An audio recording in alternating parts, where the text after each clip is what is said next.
Ahoy there! That means hello there. Hello everyone. Like a Monday syndrome. People feel tiresome after 2 weeks, 2 days of the weekend. And it's even more so after a longer vacation, right? We can call it holiday syndrome.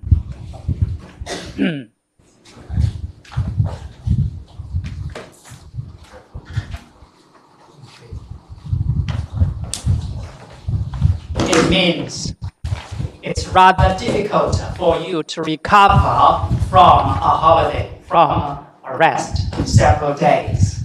Okay.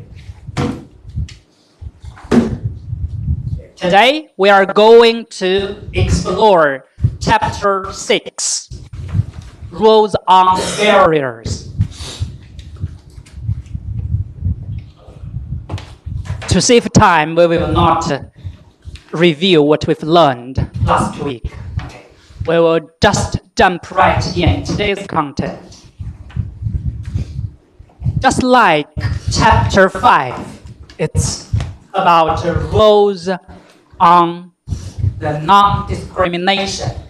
The rules on barriers are also about substantive rules of WTO law. Yes? Yes. It's the second type of substantive rules in WTO law. Just now, you may notice that I changed the title a little bit. I changed it from market access to barriers. What's the difference between these two phrases? Barriers and market access, are they the same or they are different?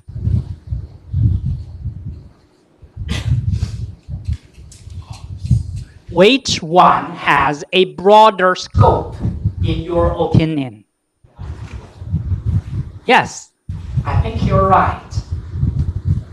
According to my view, I think the barriers, this phrase, has a much broader scope than the market access. Why? Because market access, you can imagine, it's something happened at the border, right? Whether I allow something enter the market, enter my domestic market access. But in terms of services, do we have any tariffs on services? Tariffs on services? No, good. We don't have tariffs on services. So,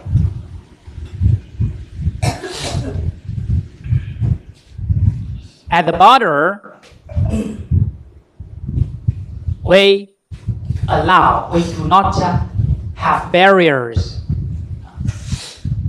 at the border for services.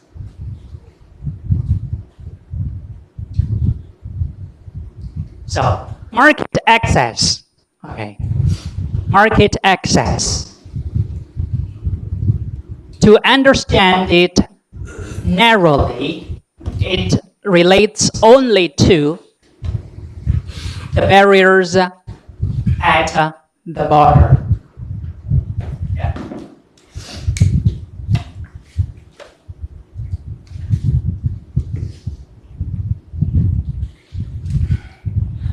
Then, what does barriers mean? Barriers means restrictions on market access and equal competitive opportunities. And that's why we say barriers have a much larger scope than what market access could. Let's recall.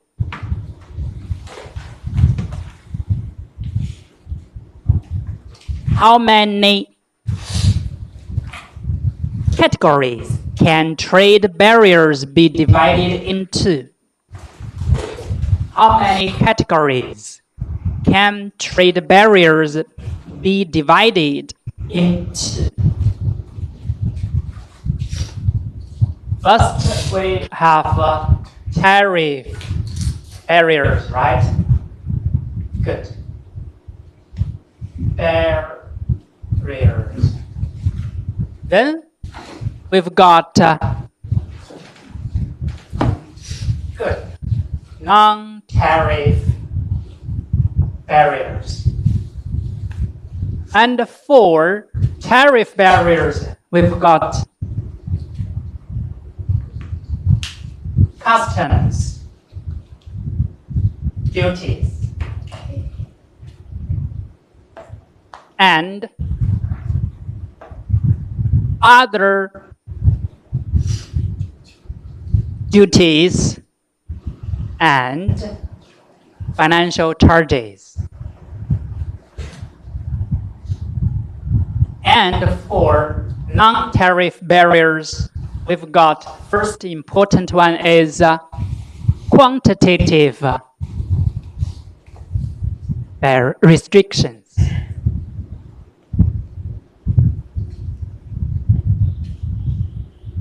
Quantitative restrictions. And the other one is called other non-tariff barriers.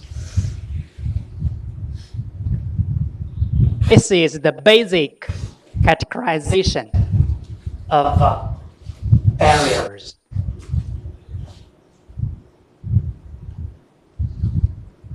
Okay.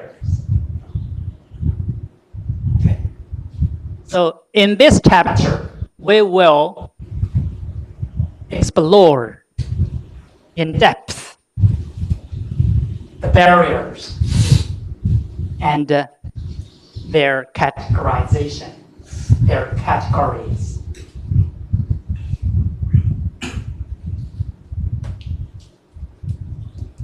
Question: is this categorization only related to trading goods, or it's also concerning trade and services?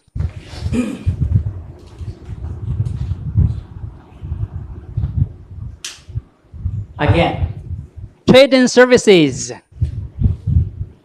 Do trade and services have tariff barriers? Tariff barriers. Just now I mentioned yes or no. No, good. We do not have tariff barriers for trade and services. No. What about non-tariff barriers? Quantitative restrictions and other non-tariff barriers. Yes or no? Yes.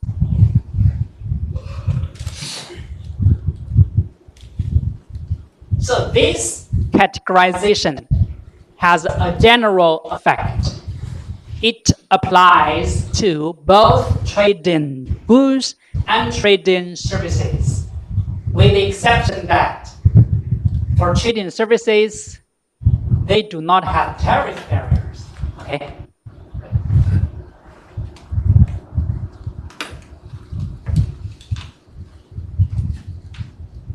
And another question: how many categories can other non-tariff barriers be divided into? This one. How many categories? We mentioned this before. How many?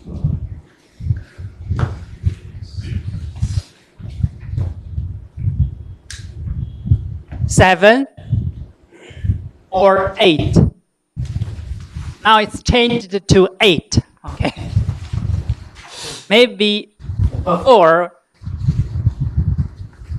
it's 7, but now it's changed into 8. Okay. And which one stands out as the major other non-tariff barrier stands out? You still remember the joke, the funny story I told you?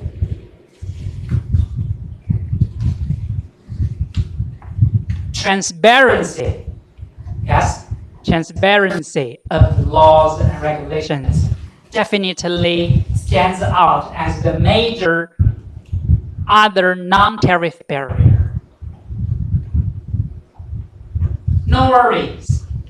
Later, we will talk about them in detail. Okay.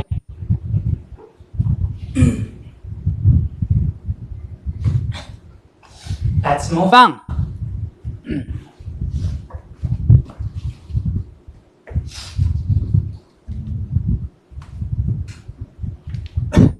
Let's go to section 1, customs duties. About this paragraph, I've got a question for you. Listen carefully.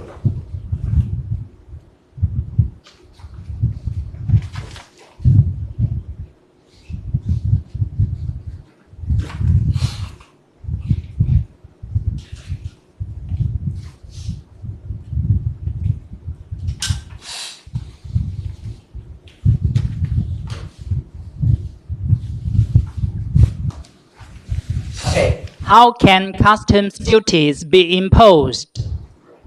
How can customs duties be imposed? Customs duties is the first type of tariff barriers. Customs duties. It must be levied at the border, right? At the border. Then my question is, how can customs duties be imposed or be levied? How can? There are two ways, right? As you can see here, most customs duties on imports are ad valorem or what?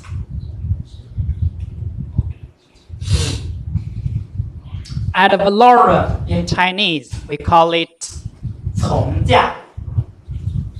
价征收 custom duties. And the second way is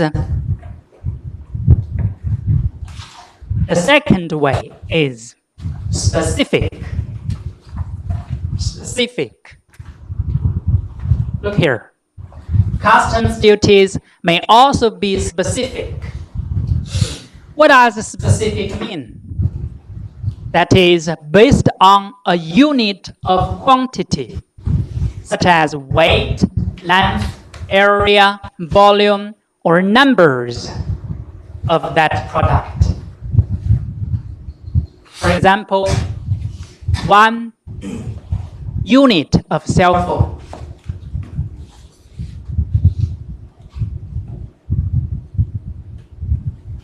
A country will impose a certain tax, a certain duty on 1 unit of a cell phone, not taxed on the amount of the cell phone. For example, 5,000 RMB. No, not like that. 5% of 5,000 RMB. That's the first type, right? Okay. And we've got another type of way to impose taxes. It's called the third way.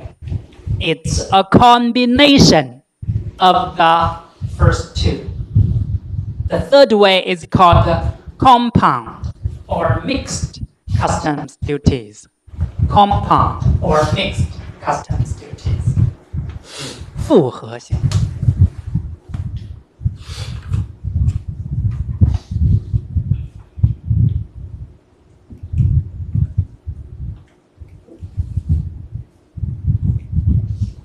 Okay. For the methods of imposing customs duties, you just need to know the 3 methods. That's enough. Let's move on.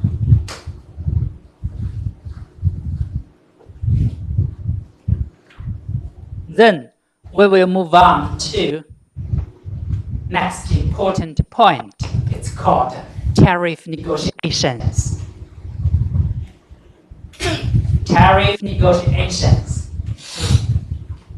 What are the basic rules governing tariff negotiations? The basic rules governing tariff negotiations are how many?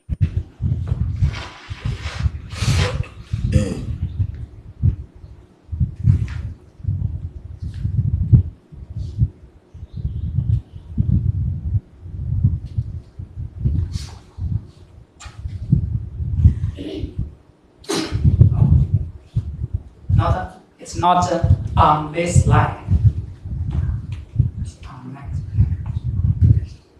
On this page. What are the basic rules governing tariff negotiations? Basic rules. How many? 2, right? Good.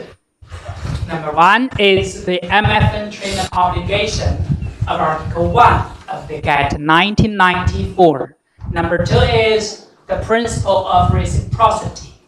Number 1 is the MFN principle. Number 2 is the reciprocity. What does reciprocity mean? Reciprocity means mutual. I give you a tariff rate of 5%, and in return, you give me a tariff rate of 20% for the same product. That's what we call reciprocity.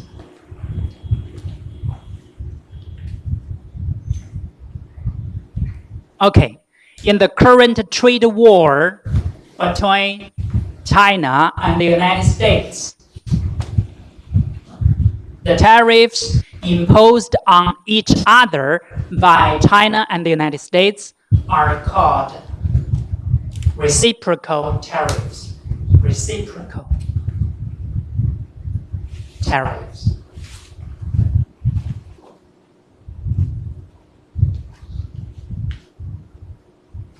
Reciprocal tariffs.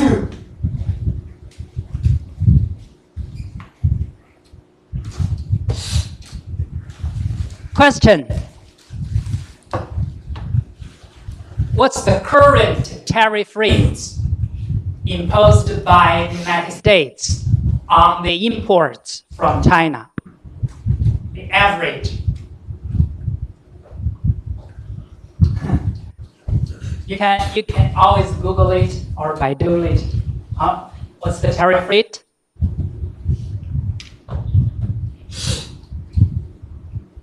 $145.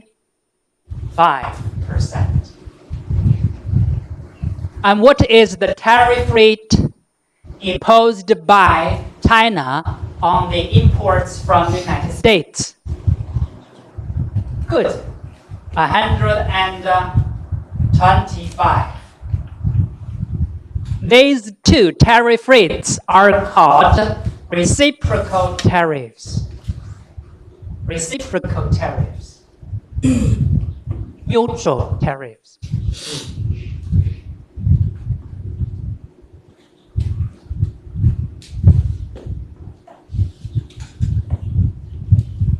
Reciprocal tariffs refer to the imposition of the same or higher tariff rates by the United States based on the tariff rates imposed by its trading partners on American goods.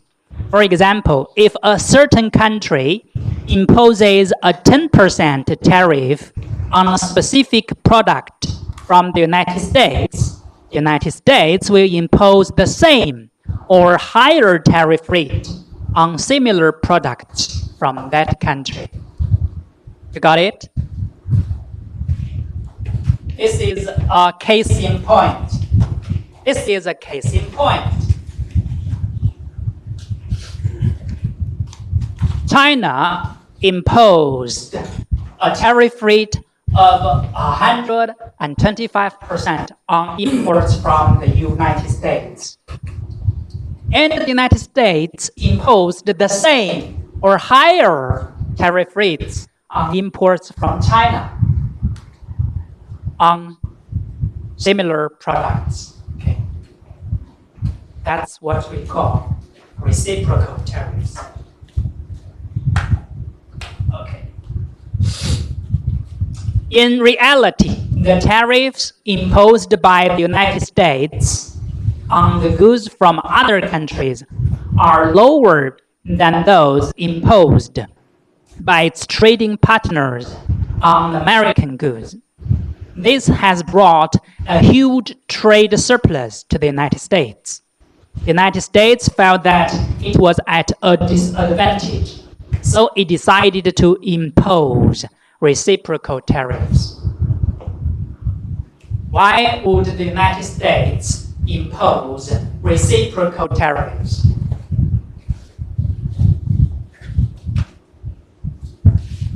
Now, before the reciprocal tariffs, usually, I'll give you an example. On similar products, usually China will impose a tariff rate of 20%, while the United States impose a tariff rate of 5%. That's something in the past. That's something in the past, you know. So,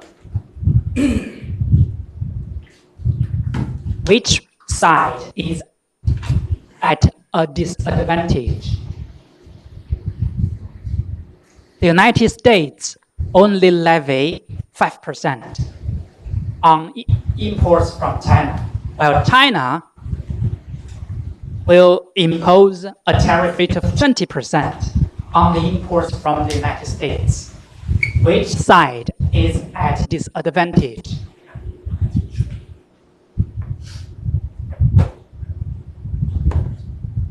This is something in the past. Which side is at a disadvantage? Of course, the United States is at a disadvantage because it's even harder for it to export its own goods to China. Right? China imposed a tariff rate of 20%. Because of this disadvantage, the United States now decided that we will impose reciprocal tariffs. This one. So do you think it's reasonable?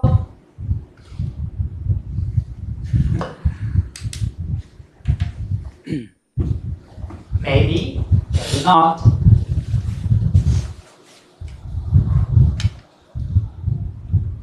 In December 2019, a deal was reached between the US and China to halt further tariff increases.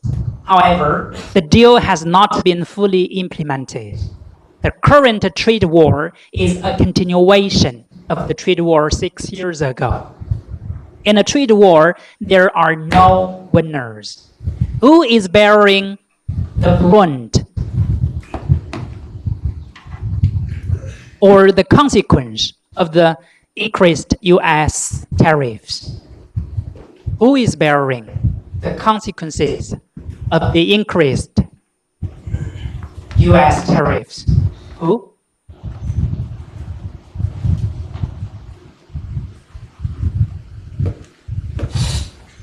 This one, 145% tariff rate. Who is bearing the consequence of this tariff rate? Think about it. It depends. In different situations. I'll give you a specific example. For example, if the tariff is not very high, let's say only 20%. I mean the tariff increase imposed by the United States on the products imported from China. The tariff rate is 20%. Who will bear the consequence of this 20% of tariff rate? The exporters in China or the importers in the United States or the consumers in the United States? In reality, it's equally divided. The exporters in China will bear 10% of the tariff rate, while the importer and the consumers in the United States will bear the other 10% of the tariff rate. That's something happened in reality if it's 20%. If it's 145%, who will bear the consequences?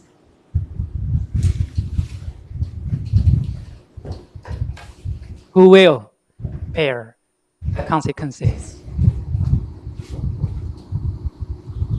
If the tariffs are too high, say 145 average,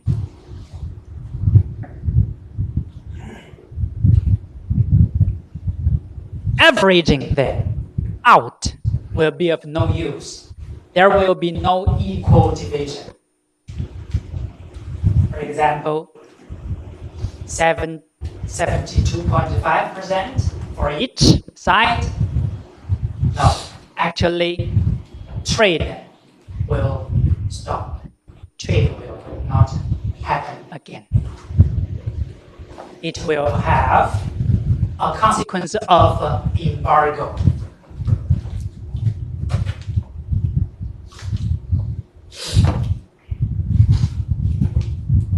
What does this mean? Embargo.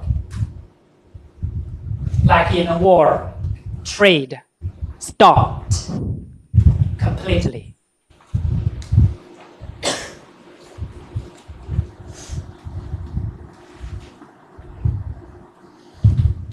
The current reciprocal tariffs are too high. This round of trade war is equivalent to a trade embargo. Now, the consequences of this round of trade war have begun to emerge. The consequences have already emerged. What are the biggest consequences of this trade embargo? Do you think there will be a new deal reached between the two sides?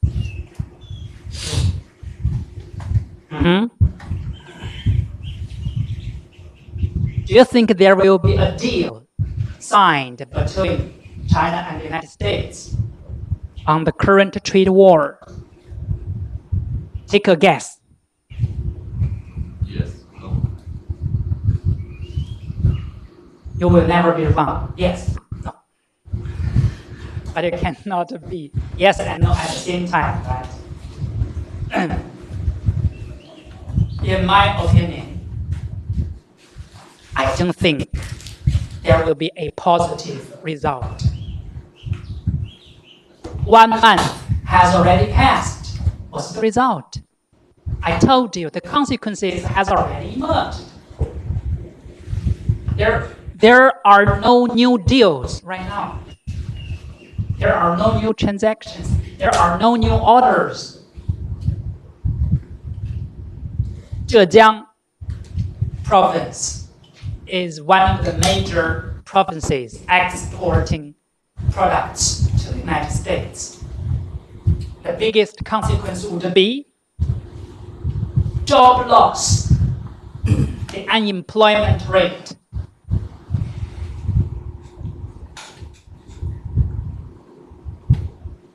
That's horrible.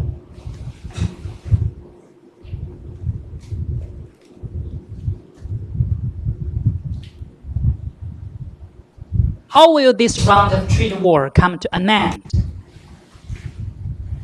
Has decoupling between China and the United States become inevitable? Will the manufacturing industry of the global value chains leave China in large numbers? All of these can be left for our further observations. Let's wait and see what will happen. Which side will suffer more? China or the United States?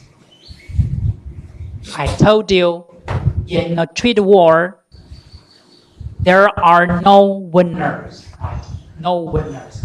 But which side will suffer more?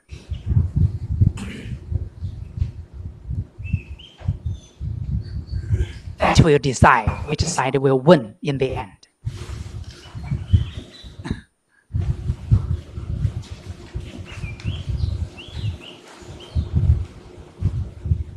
Anyway, it's not something good.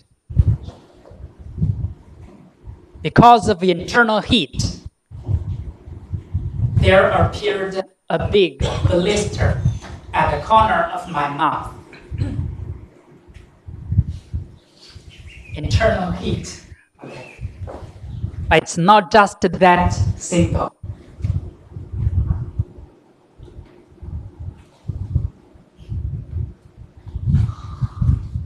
These 3 years are called the years of fire.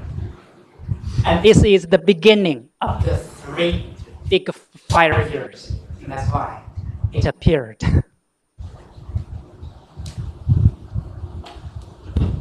Okay. Let's move on.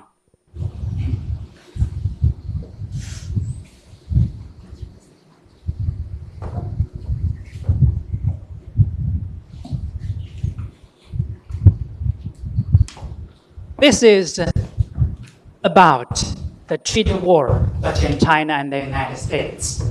You can have a browse of it after class. And let's move on to this part.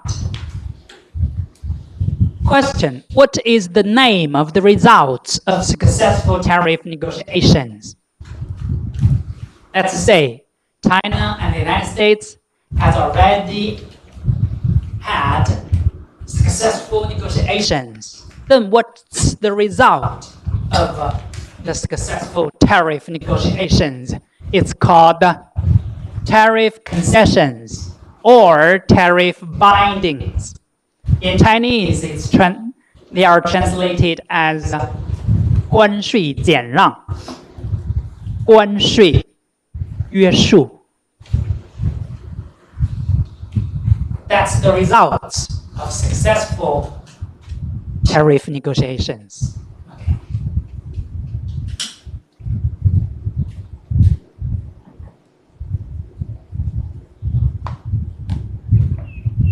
A tariff concession or a tariff binding is a commitment not to raise the customs duty on a certain product above an agreed level.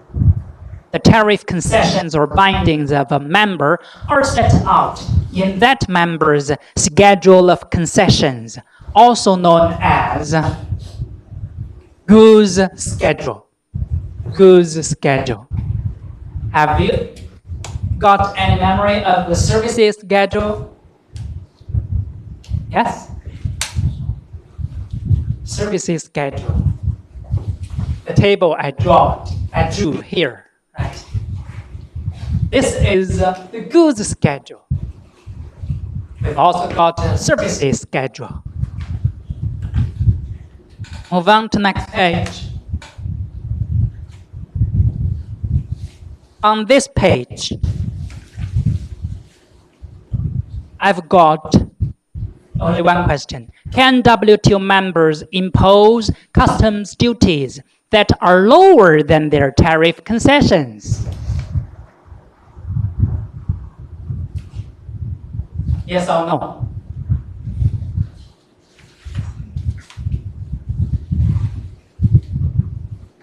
I'll give you an example. For example, the tariff rate set in the tariff bindings is 20%. Can the member impose a tariff rate lower than 20%? Yes or no? For example, 5%. Yes or no? Yes or no? Yes or no? 也可以。Why not?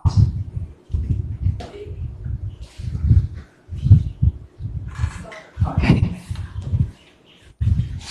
You may say, I don't know, or I have no idea. I have no idea. Okay. Actually, it's a yes. Okay. Because it's just an agreed tariff rate. Countries may not impose tariff rates higher than 20%, but can always be lower than that. You can never levy 125, but you can always levy 5%. And that's why we say the WTO has not been paralyzed, because the United States has already bypassed these tariff findings. Right now, it's 145. It's already violated the WTO law. So, we are working on something meaningless. Yes or no? The current multilateral trading system has almost been paralyzed. Hopefully, we will have a day to see WTO recover its functions. That's a wishful thinking and a good dream.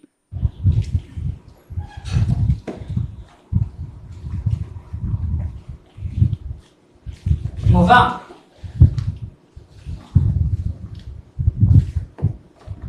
On this page, I've got another question. Is the harmonized system a WTO agreement? Is the harmonized system a WTO agreement?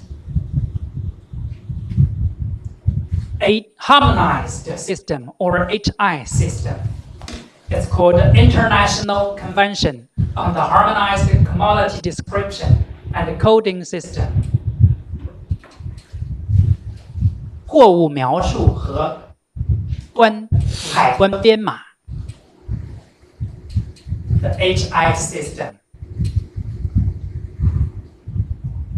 Is this HI system a WTO agreement?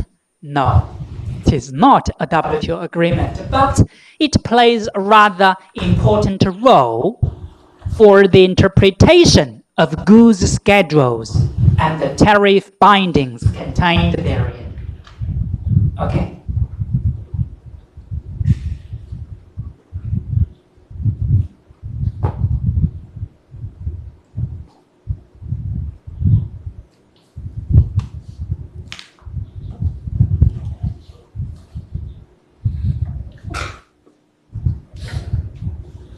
On this page, we will talk about a very important question. It's about the origin of the imported product. The origin of the imported product. Okay, I think we'll have to leave it till next period. Take a break.